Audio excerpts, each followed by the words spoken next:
I want to turn now to the Ukraine. The standoff in the Ukraine at a fever pitch this morning, with the people of Crimea voting on how much to pull away from the Ukraine and towards Russia, and Russian troops making moves to strengthen their presence across the region. ABC's Alex Marquardt is right in the middle of it all, and he joins us now. Good morning, Alex.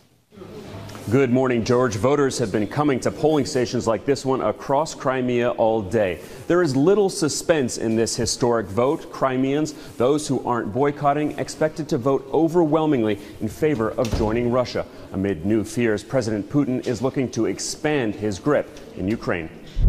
This morning, we drove with 27-year-old Damian Koslov as he went to cast his vote to join Russia. It's a holiday. For Damian, the vote means going back home. I'm Russian and I want to live in Russia, and it's a real holiday. It's a real event. It is one of the most important days in all my life.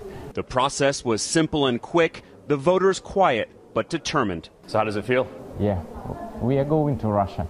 The United States and Europe have slammed the referendum as illegitimate. But Russian and Crimean leaders, like Prime Minister Sergei Aksyonov, argue it is simply about Crimeans choosing for themselves where they belong. I think that President Obama is a smart man who understands that it's impossible to ignore the will of the majority of Crimeans, he told us. I hope Americans will understand that today, Crimeans also have a right to a free choice. Already, the international focus is shifting from Crimea to eastern Ukraine. Almost 9,000 Russian troops have massed along Ukraine's border, while in eastern cities, dueling protests have grown deadly. And now, Russia says it is considering calls to intervene. In the first sign that Russia may be moving beyond Crimea, scores of Russian troops have seized a natural gas terminal outside Crimea in Ukraine. We've learned that Ukrainian troops have surrounded the area, setting up a tense and potentially explosive standoff. George? Okay, Alex Marquardt, thanks very much. Very tense there. I'm here now with GMA Weekend anchor Bianna Golodryga. And Bianna, we're getting some confusing reports from the region this morning. You see there, military moving in the Crimea. You were able to talk to Ukraine's foreign minister.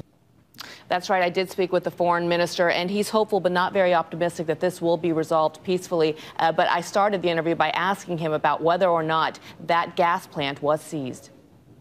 We do see it as a provocation, and one of those many provocations that Russians are trying to organize on the territory of Ukraine. We will not go for provocation, since we wanted to go for a peaceful solution of this crisis.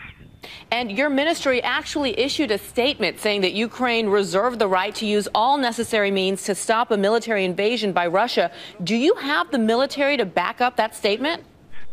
Look, if you compare the military arsenals of Ukraine and Russia, of course, the Russians' positions are much better, overwhelming positions and strengths.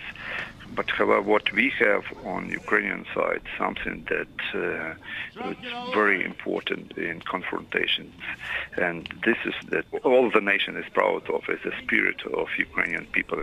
And on a scale of 1 to 10, 10 being the height of war, where would you say you feel the situation is right now?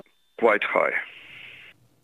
Quite high. And equally disturbing, I asked if he had a chance to speak with his Russian counterpart, Sergei Lavrov. He said no, that John Kerry was trying to orchestrate a meeting. Remember that the Russians have not recognized this legitimate government now in Ukraine. But, of course, they have been recognized in the U.S. The Prime Minister and the Foreign Minister were in Washington last week, where they said they got bipartisan support. And meantime, we have learned that the acting defense minister, one report that of a possible truce now between Russia and the Ukraine, at least until March 21st. But as you said, the foreign minister knew nothing of it. And the foreign minister, the last I spoke with him, was about to get on a flight to Brussels to meet with his EU counterpart. So I have reached out to him, and of course, we'll update if we hear anything. Okay, Bianna Golodryga, thanks very much.